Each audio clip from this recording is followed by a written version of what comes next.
form po.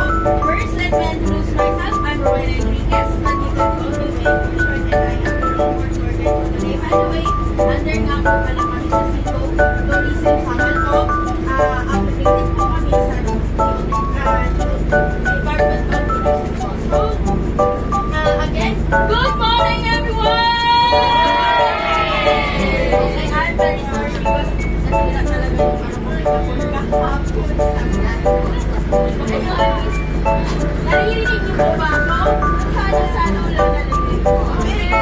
Okay, papakilala ko po yung importante na tawag sa mundo, yung boat captain natin. Marami ba si Gerald Anderson sa kantahan? Joke lang, Levenil Lopez ko, siya po yung boat captain. Dahil mayroon po siyang dalawang grupo na nasa likod na naka-onboard po sa atin. Pero yung isa, po muna nagpapira dito sa Coast Guard po. So, si Ma'am Ian po, wife of Mr. Casey, kasi siya po yung tour operator na nag-organize po ito tour. Then, yung tunay nila na guide po. So, again, good morning! Good morning!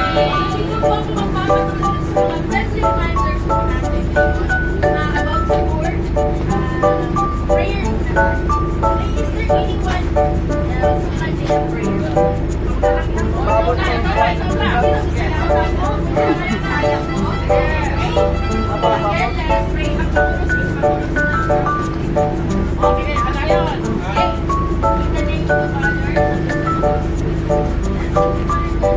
Okay,